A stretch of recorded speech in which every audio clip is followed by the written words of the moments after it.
بتتريق عليا اكمني معوق. لا ورينا يا معلم. بيهزر ماشي فيها مكان بجد والحب اي فترشك اي خليك اسبوع. هل انت من المؤيدين لي ولحكمي وحكومتي تأييدا مطلقا؟ بص، كل واحد فينا بيكون عنده موهبة خالصة أو حاجة متفرد بيها عن الباقي. يعني مثلا لو شلة أصحاب، في واحد بيعرف يلعب دومينو وفي واحد بيعرف يلعب كورة. الفكرة دي متشابهة مع النجوم عندنا مثلا نجم الأفلام اللي هو زعيم عادل إمام، ونجم المسلسلات اللي هو نور الشريف. بس في مكان منسي متفهمش ازاي هو منسي، عنه صاحب بداية السينما والتلفزيون اللي هو المسرح اللي بيتسمى باب الفنون. واي نجم تسأله عن المسرح يقولك بحبه، ده عشقي، وانا اسيب اللي ورايا واللي قدامي واروح اشتغل مسرح. وشوية تلاقيه بيعيط والدنيا هتخرب منه، مع ان هو طول الفترة دي مفكرش يعمل مسرحية يعرضها يومين. بس مش دي المشكلة، خلينا نرجع لسؤال مين نجم المسرح، ويمكن ده سؤال مش محتاج تفكير كتير. نجم المسرح هو محمد صبحي. الراجل ده مع صديقه المؤلف لينين الرملي عملوا تجربة كانت من أفضل التجارب المسرحية اللي عملوها في بداية الثمانينات لغاية بداية التسعينات، اللي هي بتحكي عن تجربة رحلة إنسان من ساعة ما اتولد لغاية ما غرق في تخاريف. تعال نتكلم شوية عن التجربة دياتي. بس في الأول، أنا عبد الرحمن ودي بحب السينما.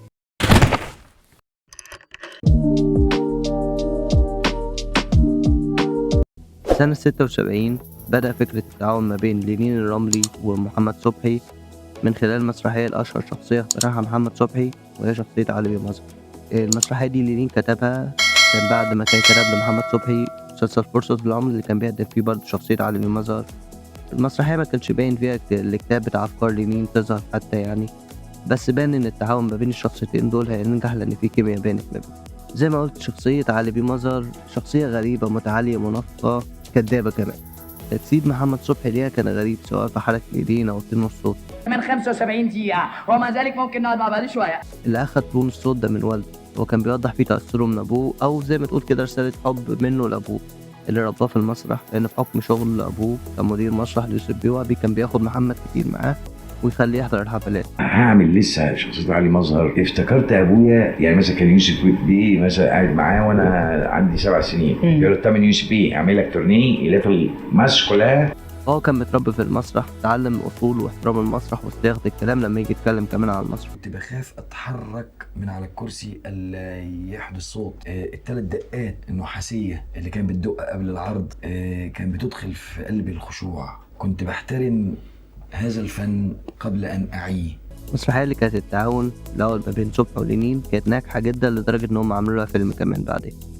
النجاح ده خلوهم أسسوا فرقة مسرحية سموها ستوري 80. الفرقة دي أسسوها في بداية الثمانينات، ولينين وصبحي انتظروا فترة طويلة جدا علشان يحضروا مجموعة من الروايات تكون جيدة من حيث الأفكار.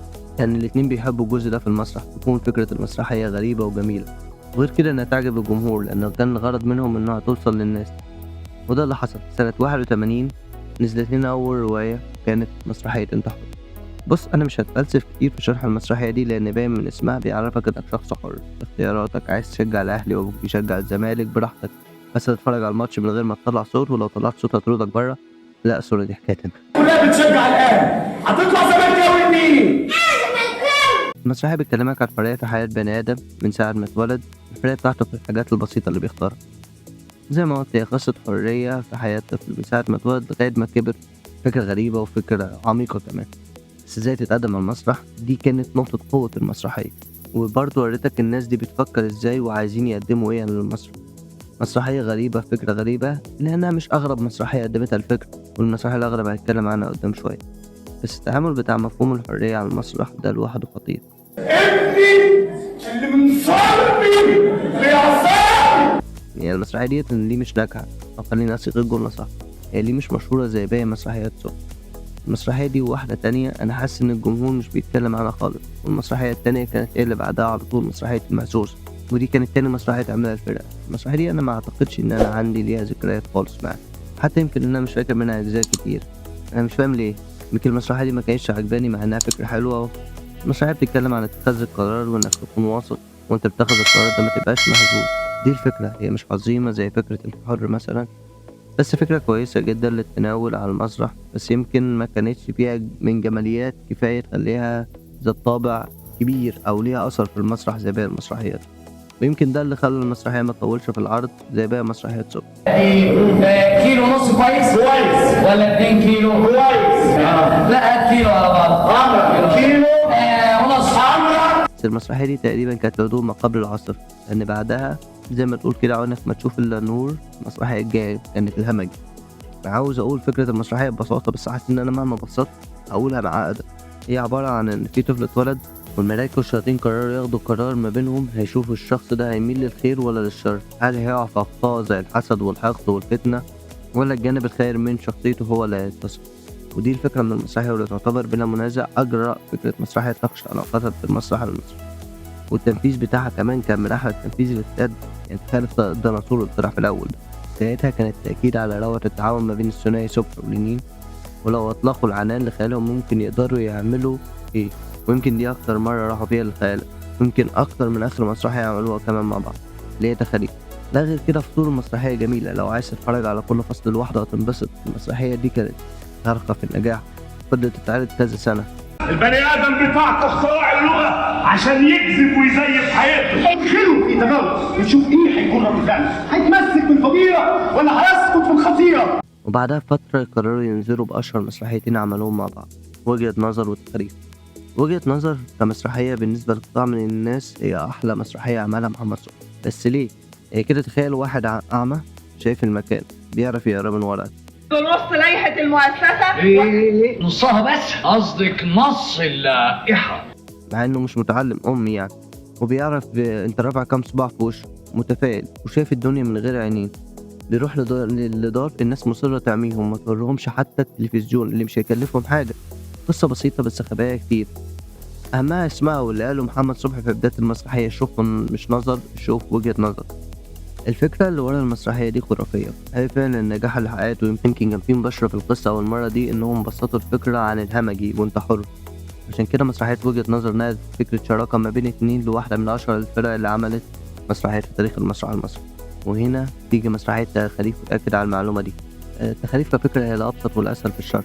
7 أخوات طلع لهم جنيه وكل واحد منهم هيتمنى أمنية، وكل واحدة من الأمنيات دي تبقى هي فصل المسرحية. فكرة الدمج ما بين الألماني والفصول سهل كتير من التناول في المسرحية دي، والفضل الأول يرجع للينين طبعا. تناولت المسرحية لأكتر الأحلام اللي الناس نفسها تحققها، أو ببساطة لو جبت فانوس سحري وقلت وديته لأي حد هتتوقع الأمان اللي هيتمناه، ما بين الفلوس، قوة، سلطة، أو حتى الجنس الآخر. كلنا نطلب الطلبات دي كده بالظبط اللي تناولها الفصول بتاعة المسرحية، وتناولتها بلذاذة جميلة. فكرة الأحلام اللي بتسترعنا دلوقتي ونفسنا نحققها.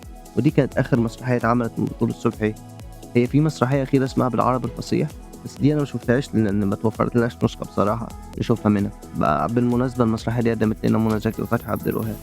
5 مسرحيات اللي قدمتها الفرقة دي كانت بتحكي عن رحلة إنسان من أول ما بيتولد وهو بيتعرف على مفهوم الحرية وبيتعامل معاه ويختار حاجة ليه، بس يفاجأ إن هو مش حر. هيبقى ما عندوش ثقة خالص في إنه يختار، فيتحول لشخص مهزوز مش عارف يعمل حاجة. بعد ما كان بينزل الشارع يعاكس بنات بقى مش عارف يتعامل مع واحدة عنده في البيت. إنسان اتعلم في الدنيا الحقد والحسد والفتنة، تحول من طفل بريء لهمجي. كل ده خليته يحاول يعمي نفسه أو يتظاهر بالعمى عشان ما يشوفش الدنيا. مش عاوز حتى يكون عنده ليه وجهة نظر في الدنيا. يحاول يهرب من كل ده ويهرب من الواقع في تخاريف من خيال. يبقى قوي مرة، يبقى يحلم يبقى غني، أو حتى يحلم يبقى دكتاتور يتحكم في الناس عشان يحاول يحس إنه بني آدم عايش ليه الحق في عمل نفس اللي اتمارس عليه من سلطة أعلى منه في البيت. يهرب من خوفه من الجنس الآخر اللي ضيعه بإيده لما كان عنده بنضارة تديك جاذبية، أو حتى نضارة تعميه عن الحقيقة. بس كده أنا خلصت. اكتب في الكومنت رأيك زي ما تحب، وشوف لو حابب تتكلم عن مين أفضل مسرحية بالنسبة لك، أو حتى حابب تتكلم عن فكرة تاني. وما تنساش اخواننا من صالح الدعاء، لو انت تقدر تتبرع عن طريق التبرع تبقى فوق الكومنت. ولو الفيديو عجبك لايك وشير، ولو حابب تسمعني تاني في فيديوهات قديمة وفي جديد لسه هينزل اعمل اشتراك. وبس كده، سلام.